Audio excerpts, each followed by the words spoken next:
Welcome to Bluegrass Brooklyn, our podcast all about the music we love, straight from the Bluegrass borough of Brooklyn, New York.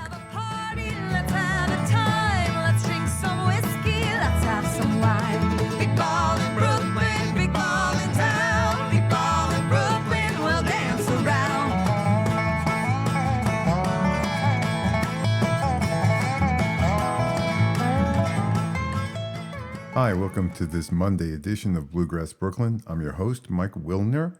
Today we get to speak with Rick Dollar, a podcaster, and I think you're going to find a surprising and interesting fellow. So we hope you enjoyed the episode. Please remember to follow us at Bluegrass Brooklyn, Brooklyn spelled BKLYN. You can find us on Facebook, TikTok, Instagram. You can visit us at bluegrassbrooklyn.com. If you want to find jams in New Jersey, Uptown Manhattan, Riverdale, the Bronx, go to bluegrassjamsnearme.com. Okay, enjoy the interview.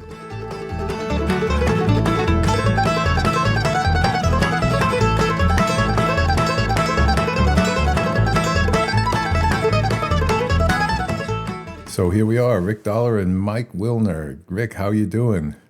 I'm doing great, man. How about you? Yeah, it's a great day in the neighborhood. So I don't know. I'm sure we're totally confusing all our listeners. Rick and I met through an IBMA connection, right? Mm-hmm. And we decided that we'd speak. Rick did something very unconventional. Nobody does this anymore. He picked up the telephone and he called me. Can you believe it? I didn't. I'm like, who the hell is Rick Dollar? But at least we chatted for a while. And we wanted to visit with each other on our show. So, Rick, you do a podcast, right?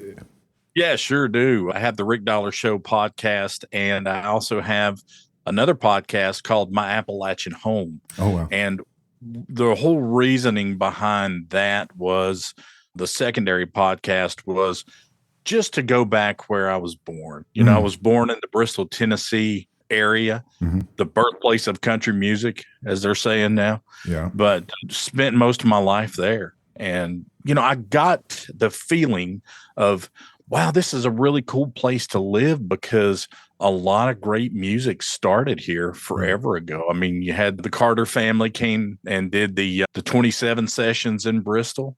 That just mushroomed into what we're doing now. So you're not in Tennessee anymore. Where are you at? Oh, no, we live in Savannah, Georgia. So you're in the deep south. I'm in the deep south, too, of Brooklyn, New York. I'm in Bay Ridge, Brooklyn, all the way down there in the south. So tell me, you play any instruments? I never have. My brother plays guitar and all this other stuff. And, you know, Dad would always say, hey, so when are you going to learn to play an instrument? I'm like, Dad, I'm not that guy. I'm the guy that's going to get you your gigs, you know. Just give me a telephone and I'll get you set up, you know. Yeah. What's the focus of your podcast? The Rick Dollar Show podcast initially started out as a show called Net Radio Dogs. I had left the radio business after about 15 years, and I was just done, man. I mean, I just did not want to do it anymore. And Tony calls me up one day, Tony Dean, and he says, hey, let's go interview people. I said, just out of the blue. Yeah. I always enjoyed doing that. I mean, everybody from politicians to actors to whoever would sit down long enough. Yeah. So we started hitting the NASCAR circuit, if you can believe that. And we started getting all of the guys that were like the grand marshals of the race. And I mean, you know, anywhere from Charlotte, North Carolina to Atlanta to Bristol, where we lived. So it was a really cool thing. And then one day he calls me up and he says, why don't we interview bluegrass people? I said, why? And Tony's like, well, you know, this is what we're about. We live where all this is happening. And it made sense after that. So you name it, you know, second interview that I ever did was Dr. Ralph Stanley. Will Lawson. Yeah, that's 45 minutes of gold right there, man. He started telling the whole story about his whole life, his career, his family. And it was just a good thing. And slowly but surely it mushroomed into to what you got now. So That's, you say you were from where all this music started and is from, and that's a cool feeling. And I didn't realize it, and I started thinking about it. I said, Brooklyn. I mean, if we look at the musicians who came from here and we look at musicians who live here now, it's really, in terms of our favorite music, it's really the hub here in the Northeast. It's really at the center of the whole growth of the bluegrass movement, the folk movement, and everything. Exactly. So I said, you know what? I'm proud of my borough. I'm proud of my home. So that's how I got started. And my second interview is Michael Daves, who is amazing. But what I found, and maybe you found this too, I sent out a bunch of Instagram or whatever messages to the biggest names I could think of. And 7 out of 10 of them got back to me and said, sure, I'll appear on your show. Like sure. Jason Carter, Missy Raines, Allison Brown, all these people. Yeah, exactly. They're just like, sure, why not? Well, I think people that are in this industry can understand the value of some really good conversation and some podcasts and how people will see them in the future. Yeah. If they're out there a little bit more, maybe telling their life story. A lot of things like that means a whole bunch to your average everyday music fan. I'll tell you, what's interesting to me is I get to hear, as you say, we always ask, what's your origin story? And it almost always is parents who play or love music in the home, a lot of people in family bands, it was funny. I was talking to Rick Farris, who's a great guy, and I love his music. Oh, yeah. And he's talking about he's in the band with his brothers. And I said, what's it like being in a family band? He's like, well, after you have the knockdown, drag out arguments, you still love each other. Yeah. That's the difference. Oh, I'm singing lead this time. I'm telling you. What about the Appalachian life? Now you got me curious. Well, like I said, I grew up in that area, Tennessee, Southwest Virginia area. We were always traveling around doing things. And that's the one thing about my life. We never really sat in the house very much. Now, every Friday night, if you lived in my neighborhood, you knew where the good food was. Somebody might be passing a jar here and there. There was a lot of great music on the back porch and just a lot of good friends sitting around having some fun. So that back porch music, I had this conversation with my wife today because I also love Cajun music. And she asked me why. And I said, because it serves its purpose. It's still dance music. And I'm saying, and bluegrass is still that back porch.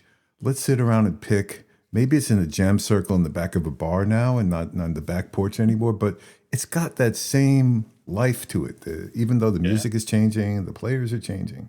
When I first moved here, I called a friend of mine up that had some festivals at Ernie Evans, and I was really concerned about moving away from the Tennessee area. Yeah, and I was thinking, what am I going to do in Savannah? Because I have 5 grandkids here. Oh boy! So yeah, it was a big deal to move down here, but it was like totally uprooting your life. I mean, at one time I was running a 501c3 nonprofit. And I'm thinking, wow, what am I going to do? But the big deal was calling Ernie up. And Ernie said, hey, you need to go see Randy Wood. And I started finding out who Randy Wood was. Randy and George Gruen started Gruen Guitars in downtown Nashville. And the more I talked to Randy, the more I got to know Randy, the more I knew that this was a really good decision. And as of now, I guess I announced this a couple of weeks ago, but Randy is partnering with me to build a podcast studio in the back of the guitar shop. So it's really cool. So you've got built-in guests coming in every week. So, tell me more about this. Well, it's pretty cool. We've got some shows already lined up. John Cowan and a bunch of those guys that I know are going to be there. Randy does a show every week in a performance venue. So it's just a setup deal, man. I mean, it's a beautiful thing. And I should have done this, I don't know, years ago, but I wasn't really thinking about that.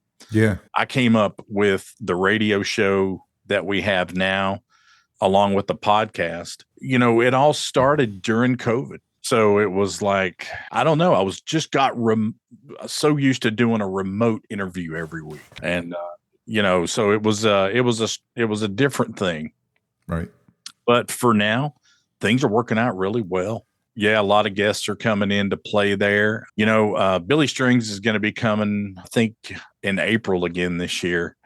But, Jared Walker and a couple of his guys, they all play Randy's instruments. I mean, Randy's a luthier. He builds tremendous pieces of history. I'll just sit down and talk to whoever. Risk of you picking up a guitar and learning how to strum a few? Probably not. Well, I guess like I said, if there's anything I could do, man, I could just talk, and that's what it's always been with me. Well, if you were a musician, you'd probably spend too much time playing with all those awesome guitars. Yeah, man, it's just incredible. He's got like a mini museum in there.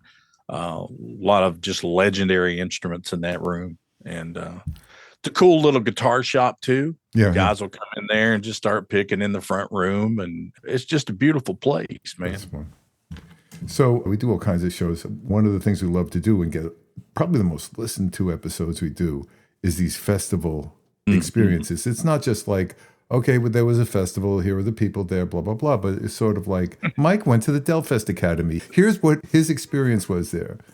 And, that's right. The people, I love them. I love to do it. And right now, we're getting a lot of requests to be the podcasters in residence in these various festivals. Because, there you go. At IBMA, I found out about all these really cool, smaller festivals that I never heard of.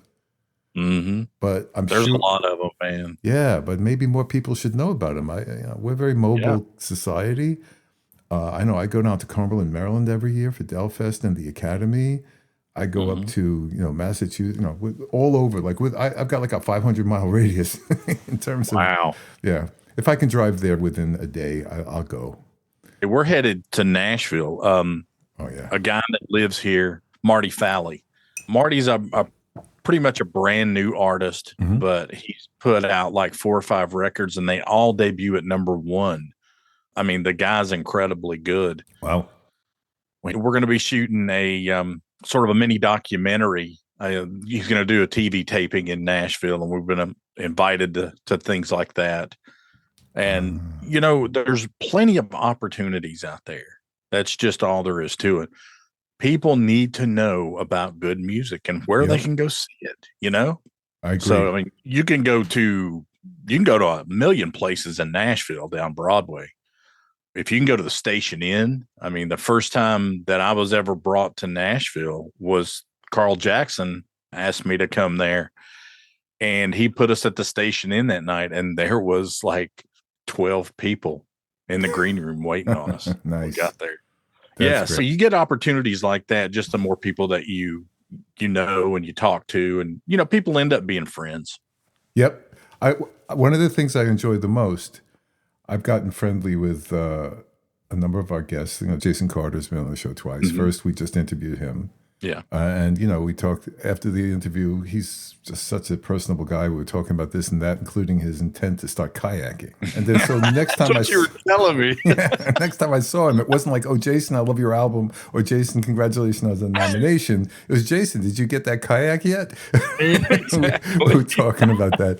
But you get to that kind of level with people. But also there's another aspect. We talk to a lot of nationally known, but we have a theme we call it homegrown, locally known. These are musicians who are really high caliber, but you're not going to likely hear about them or hear their music.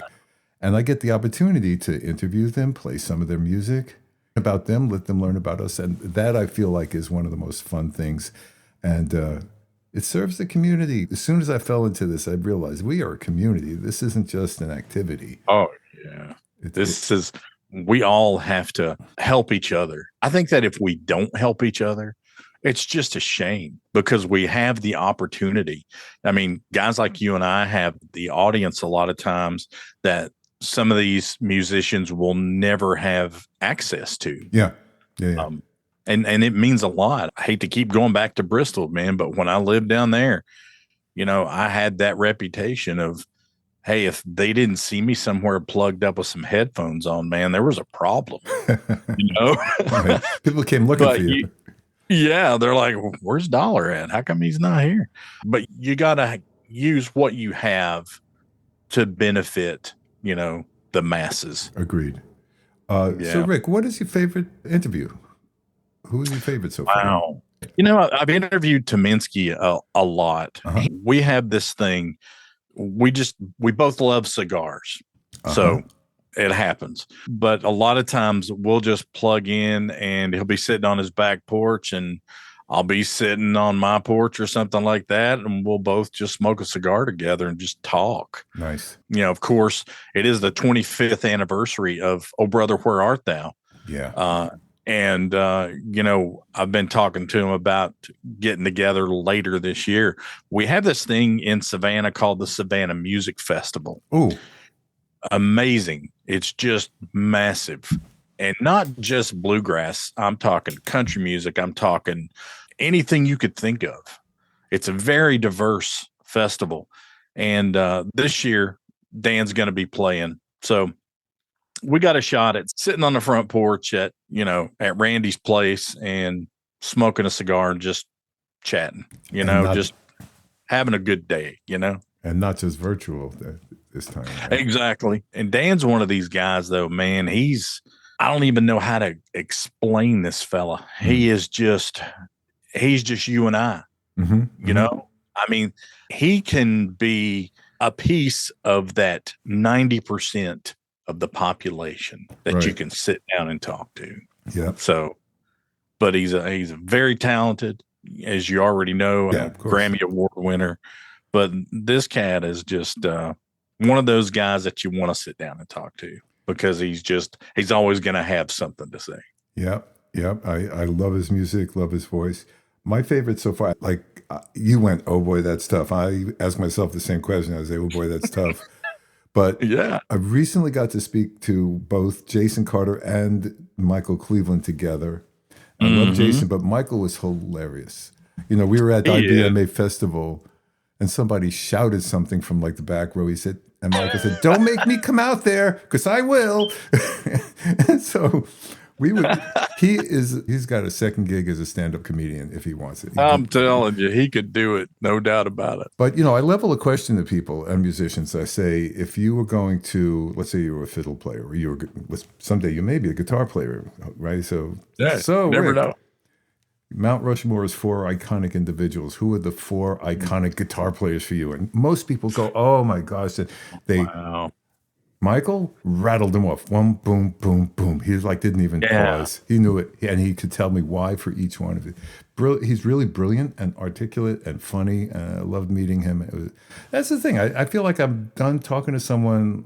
Like we chatted the other day. We were on the phone. I picked up the phone. It's Rick Dollar. Who the hell? So we introduced each other. Okay. But we stayed on for like 40 minutes just chatting. Well, like I said, you have to find out kind of what makes each other tick. Yeah. With that regard, you and I are a lot alike in a lot of different ways.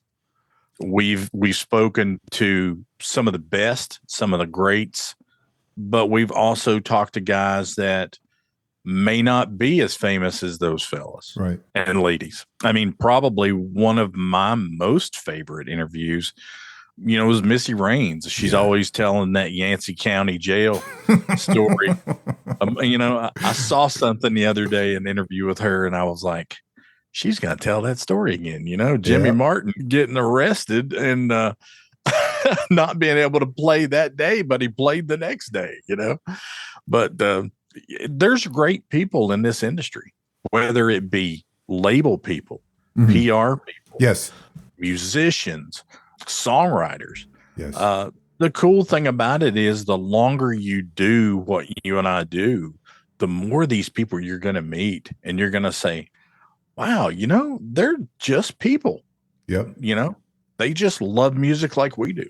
So do you ever get much exposure to what's going on over in Johnson City, Tennessee, Eastern Tennessee State University? ETSU is what we always called it. But initially, when I went to work for a gentleman by the name of Tim White, Tim hosts a show called Song of the Mountains. And I just interviewed Tim one day at this little museum on State Street. I had never been exposed to that place. Went there and we got finished with the interview and Tim and I just hit it off. And he says, hey, I do this show called Song of the Mountains on PBS. and we do it once a month in Marion, Virginia. Why don't you come by there and maybe start doing some interviews for us? You know? And it was an opportunity, and I kept doing that until we moved to Savannah. Nice. And went back home not long ago to do some interviews, and just went by Tim's house, and there again the cigars came out, you know, and we were just sitting there talking, and we've always been friends. But you know, he had a museum there called the Mountain Music Museum that he could not deal with anymore. He had too much going on. So I ran that museum for a while, and that was just using people and connections that I had. You'd be surprised who you meet in this world. But you know, getting back to ETSU. Yes, that's right. ETSU was a big thing for us because the museum that we had 15 to 20,000, if you can imagine this, 78 records, 78 original pressings. I'm talking about old stuff, old time and all that stuff. So we moved the museum from Bristol to Kingsport, Tennessee, but we were moving all this stuff, and we got it there. And I was like, we got to do something with this. I mean, what are we going to do with these? And so we got with the guys at ETSU, and we donated all those records there. So in order for the school to make some use of that, Dan Boner and a bunch of those guys that taught there would say, hey, look, we want you to research this artist this week. Yeah. And they would go play these records, talk about the music, why it's the way it is. And it just ended up being a really good thing. Now, as far as education and stuff like that goes, you know, we were always helping like the jam program, junior Appalachian musicians with instruments and things like that. But being able to help somebody learn something every day, you know, we started putting together scholarships and things like that there. But it was a great thing, great partnership with these guys. I was always very proud of that. Yeah, I go to these like music camps, and there's always a cadre of young 20-somethings, late teens, young 20s, and you don't sit and play with them because you can't keep up. Just don't even try. And a lot of them are from ETSU. Others are from Berkeley College up here in Boston. These conservatory kids, man, you got to watch it. I met some of the folks from there at IBMA, and I'm just sorry they don't do like an online degree of anything like that. It's all exactly. You ever heard of Mountain Grass Unit? They're one of my favorite. Yes, I certainly did. One of their guys actually teaches there, but the other three guys are from Berkeley College of Music. So being able to talk with those guys was just a breath of fresh air. It allowed me to see that this educational things, a lot of these educational things that we started are still going, still happening every day. I'm just really happy that we could even be a part of anything like that. So I go to a music camp or festival and such, and a lot of gray hair, and a lot of gray hair, and you know, I was like, oh, geez, what's happening here? Is this now petering out and dying? But then I went to one of the weekend-long things up in Massachusetts presented by the Boston Bluegrass Union. Yeah, Jamvember. And I saw these hordes, everything from like 10, 12-year-old kids playing well to 14, 15-year-olds who were like knocking it out of the park, to the whole conservatory kid crowd. And now I think we got our next generation pretty well secured. They're coming up. They're doing great. They sound great. The level of technical competence is amazing. The players, like Mountain Grass Unit. I heard them at Delfest 2 years ago. I first came across them. Man, the mandolin player was ripping it up. Just ripping it up. And I'm like, whoa. And then the fiddle player started, and he was so expressive and so, I don't even know how to describe it. So Mountain Grass Unit, if you haven't listened to them, folks, listen to them.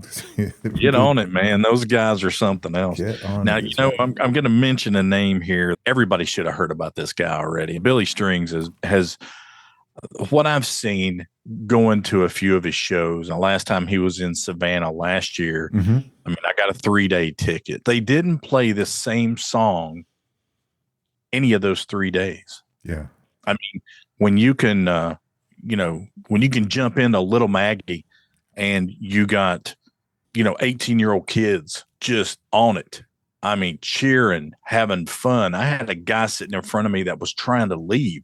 He tried to leave for 30 minutes. I said, no. Hold on. Just wait. And when the kid left, he turned around, he shook my hand. He says, man, I'm glad I stayed. I never knew he could play that. There's a whole new generation, a whole new thing happening now. I talked to Bobby Osborne one time, and I didn't really want to make Bobby mad, but I think I did. I said, Bobby, what do you think about all this new stuff happening now? And he turned his head and he said, I don't like it. Yeah. And he turned away from me, and I was like, I've pissed off Bobby Osborne. How do you do that? I said, well, the only thing I could come up with was, hey, look, when you and Sonny first came out, you guys weren't exactly dyed in the wool, Pointer brand, bibbed overall wearing guys either. That's right. You were doing what you thought you wanted to do and you needed to do. And that's true. Yeah, absolutely. Billy Strings is not everybody's cup of tea, but it's the amazing part of going to that show and seeing these younger audiences so jacked up about bluegrass music. Yeah, I am always amazed. First of all, Billy Strings, I can't let that go without making a comment. When I first got into bluegrass music, I was being a jerk. I heard this name, Billy Strings. Oh, yeah, you're like, I just ignored it. And then every time I heard this incredible voice and this amazing flat picking up, go, wow, who is that? Alexa, who's playing? That's Billy Strings. I'm like, oh, okay, I'm being an idiot. Then he hooked me with his album, Me and Dad. Oh, man. I fell in love with him, his music, his dad, his songs. I just like, that is the most personal thing that's ever been shared with me through music, possibly. And we used to have this thing called the Pickin Porch show at the museum. During the day, I would run the museum and I would play music and stuff. Well, I got to where I was playing a lot of Billy Strings. Guys were coming in there and they would say, who is this? And I'd say, this kid's, 22 years old. No way. Because he sounded like he was 45, right. with a hardcore backbeat behind him. I mean, these guys that he has are just, they've all played together for a long time. Yeah, pretty amazing. But a lot of the older guys were freaked out. They didn't know who he was. Yeah. And I barely knew who he was, You mentioned something that brought to mind at IBMA. I went to the awards ceremony and Billy was the keynote speaker. And he was saying he'd show up at a jam and, he had hair down, halfway down his back, all tatted up, probably wearing, ripped up something, leather something else. And all the old guys with gray hair were like, yeah, come on in.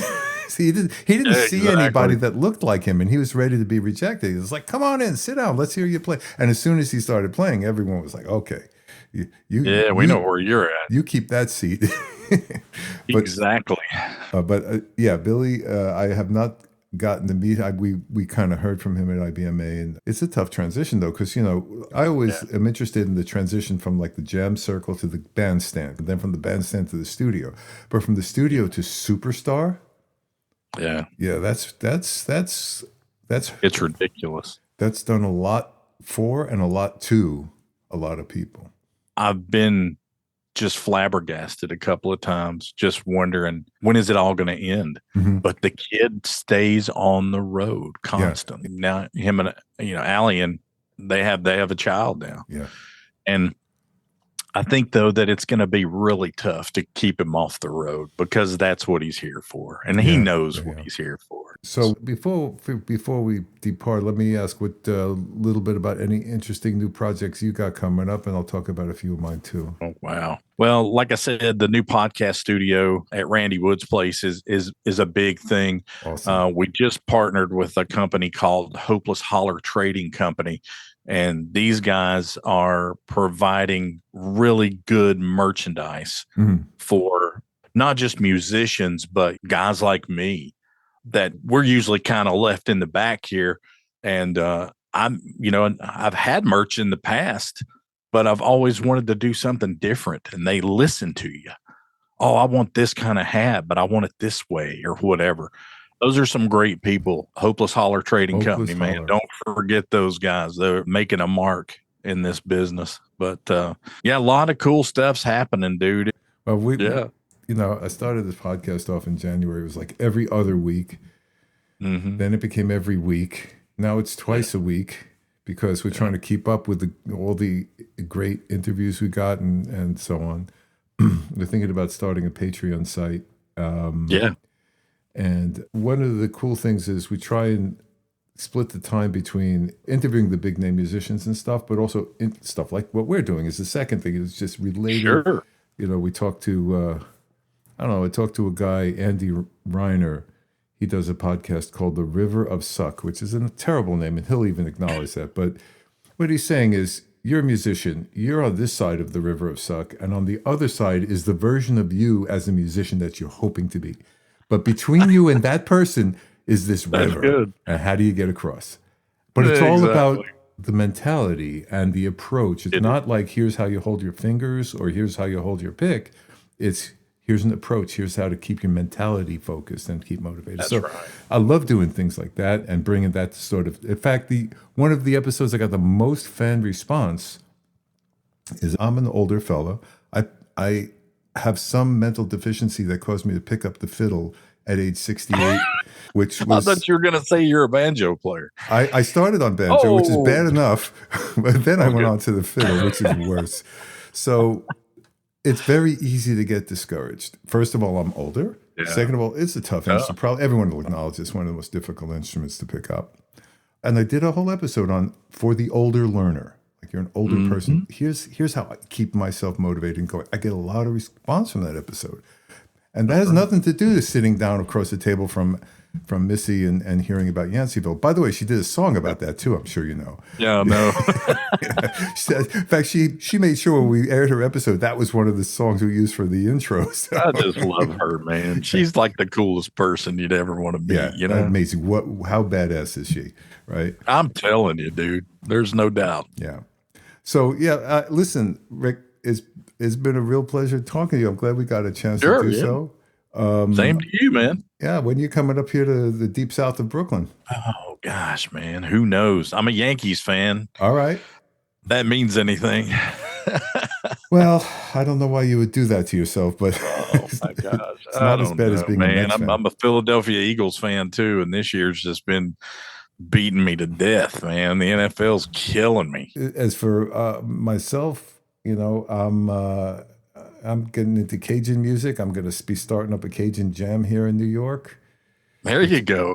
Surprisingly, there's a bluegrass scene here is just thriving. Even I tell people how many jams a week I have the choices between, and they're like, I live in Nashville. I don't have that many choices. There's just so much music here, but not Cajun. Yeah. So, I mean, it's weird in Nashville because it's just, of course they, the Ryman and the Grand Ole Opry have all these bluegrass nights and stuff. And so it's kind of a loaded deal, but you're right. There's not that many jams you can just go into and, enjoy yourself anymore. It's all a different thing now. So, yeah. So listen, we got to catch up again soon. I want to hear what's going on with the podcast studio. And sure. Yeah. Share some more stories and everything. But, all right, listen, I just want to say, everybody, if you're not listening to the Rick Dollar Show podcast, you ought to be. And if you're not listening to Bluegrass Brooklyn, you ought to be too. So exactly. You ought to be. So that's right. We need more press about the bluegrass industry. No Absolutely. doubt about it. 100% agree. All right, Mike, thanks very much, man. I really appreciate you having me on, the podcast. It's been a lot of fun.